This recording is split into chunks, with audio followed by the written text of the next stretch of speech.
नमस्कार सखीनो, श्री स्वामी समर्थ. मी अलका बाबर. माझ्या अन्नपूर्णा या चॅनलवर आपले स्वागत आहे. घालीन लोटांगण वंदीन चरण या प्रार्थनेचे रहस्य काय आहे ते आज आपण पाहणार आहोत. अनेक प्रार्थना, आरत्या, भजन, स्तोत्र, मंत्र सर्वांना तोंडपाठ असतात. परंतु हे प्रार्थना, आरत्या, भजन, स्तोत्र, मंत्र कोणी लिहिले आहे, याचे कवी आणि लेखक कोण असतील, असा प्रश्न देखील अनेकांना पडतो. यातल्या काही प्रार्थना, आरत्या, भजन, स्तोत्र, मंत्र कोणी लिहिले याची माहिती देखील असते, परंतु अनेक ते कोणी लिहिले हे आपल्याला माहीत नसते. गणपतीच्या आरतीनंतर म्हटली जाणारी ही प्रार्थना म्हणजे घालीन लोटांगण ही देखील तितकीच चालीत लयीत म्हटली जाते, जी प्रत्येकाला तोंडपाठही असते. परंतु या प्रार्थनेचे रहस्य सांगण्यात आले आहे. ते काय आहे रहस्य हे आज आपण जाणून घेऊया. प्रार्थनेतील 4 कडव्यांचे कवी हे वेगवेगळे आहेत. ही चारही कडवी वेगवेगळ्या कालखंडात लिहिलेली आहेत. पहिले कडवे मराठीत असून उरलेली कडवी संस्कृत भाषेत आहेत. बऱ्याच जणांना असे वाटते की हे गणपतीची प्रार्थना आहे, पण ही सर्व देवांच्या आरतीनंतर म्हटली जाते. सर्व कडवी कृष्णाला उद्देशून आहेत. यातील एकही कडवे गणपतीला उद्देशून नाही. वेगवेगळ्या कवीचे व वेगवेगळ्या कालखंडातील कडवी एकत्र करून ही प्रार्थना बनवलेली आहे. घालीन लोटांगण वंदीन चरण, डोळ्यान पाहीन रूप तुझे, प्रेमे आलिंगन आनंदे पूजन, भावे ओवाळीन मने नमा. वरील कडवे संत नामदेवांनी 13व्या शतकात लिहिलेली एक सुंदर रचना आहे. कृष्णाला उद्देशून संत नामदेव म्हणतात, तुला मी लोटांगण घालीन व तुझ्या चरणाला वंदन करीन. माझ्या डोळ्यांनी तुझे रूप पाहीन. एवढेच नाही तर मी तुला प्रेमाने आलिंगन देऊन अत्यंत मनोभावे तुला ओवाळीन. तसेच आता दुसऱ्या कडव्यामध्ये काय सांगितले आहे बघा. त्वमेव माता च पिता त्वमेव बंधुः सखा त्वमेव विद्या द्रविणं त्वमेव सर्वं मम देव देव. हे कडवे आद्य गुरु शंकराचार्यांनी गुरुस्तोत्रात लिहिलेले आहे. ते संस्कृतमध्ये आहे. हे 8व्या शतकात लिहिले गेले आहे. याचा अर्थ काय आहे? तूच माझी माता व पिता आहेस, तूच माझा बंधू आणि मित्र आहेस, तूच माझे ज्ञान आणि धन आहेस, तूच माझे सर्वस्व आहेस. कायेन वाचा हे तिसरे कडवे श्रीमद भागवत पुराणातील आहे. श्रीमद भागवतचा काळ म्हणजे सुमारे 5000 वर्षापूर्वीचा काळ आहे.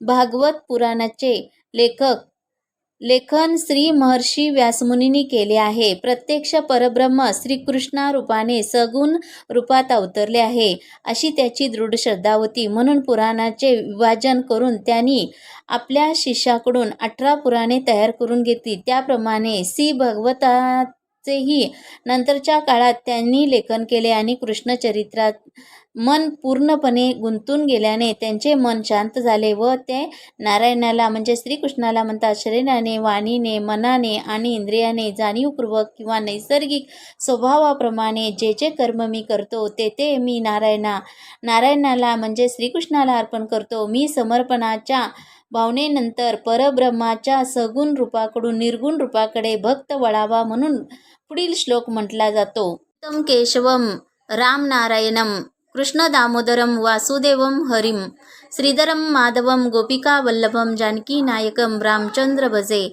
हे 4 कडवे आदि शंकराचार्याच्या अच्युताष्टकम मधील हा पहिला श्लोक आहे. अच्युत म्हणजे आपल्या सच्चिदानंद स्वरूपापासून कधीही भ्रष्ट न होणारा परिपूर्ण परमात्मा. त्याने विश्वाच्या कल्याणासाठी विष्णू, शिव, राम, कृष्ण वगैरे सगुण रूपे धारण केली. म्हणून या सगुण परमेश्वराला विष्णू, कृष्ण, राम व सगुण रूपात विविध नावाने विनम्रपणे साद घालून रक्षण करण्याची, कृपा करण्याची प्रार्थना केली आहे. ही सर्व एकाच परब्रह्माची विविध रूपे आहेत. हा सुंदर श्लोक सर्वतोमुखी आहे. शंकराचार्याचा काळ म्हणजे 7-8 शतकामधील आहे. हरे राम राम राम हरे हरे, हरे कृष्ण कृष्ण कृष्ण हरे हरे. हे 5वे कडवे आहे. म्हणजे ही इसवी सन पूर्व 3000 वर्षापूर्वीची आहे. एकूण 108 उपनिषदे आहेत आणि हे कृष्ण यजुर्वेदीय उपनिषद आहे. घालीन लोटांगण या प्रार्थनेतील हा शेवटचा श्लोक आहे. प्रार्थनेचा समारोप करताना सर्व देवदेवतांना विनम्र होऊन नमस्कार केला जातो. आपल्या भारत देशात त्या काळी शैव वैष्णवपंथी यांचे संघर्ष होत होते. बौद्ध जैन संप्रदाय आपापली मते लोकांसमोर अगदी ठामपणे सांगत होते. हिंदू धर्मावर संकट ओढवले होते. अशा वेळी आपापसातील निरंतर असणारा वाद शांत करणे आवश्यक होते. विष्णू, शिव, राम, कृष्ण हे सर्व दैवते एकाच परब्रह्माचे सगुण रूपे आहेत. म्हणून कोणत्याही सगुण रूपाला शरण जा, त्यांची भक्ती करा. ती भक्ती परब्रह्म परमात्म्यापर्यंत पोचवणारच. हा विचार समाजापर्यंत पोचवायचा असल्याने हरे राम राम राम हरे हरे हे भजन करण्यात येऊ लागले. हे भजन खूप लोकप्रियही झाले. त्यामुळे भजनामागचा मूळ हेतूही सफल झाला. आरत्या म्हटल्यानंतर घालीन लोटांगण हे भजन म्हणत असताना इतके तल्लीन होतात की समोर गणेशाची वा कोणत्याही दैवताची मूर्ती असली तरी त्या परब्रह्माशी एकरूप होण्याचा प्रयत्न करतात.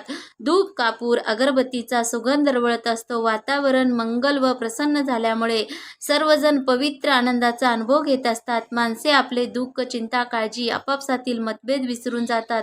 वातावरणात भक्ती, श्रद्धा यांचा महासागर दर्शन देत असतो. आनंद, उत्साह यांचा प्रसादाचा आस्वाद प्रत्येकजण घेत असतो. माझा हा छोटासा व्हिडिओ आवडला तर लाईक, शेअर आणि सबस्क्राईब करायला विसरू नका. श्री स्वामी समर्थ.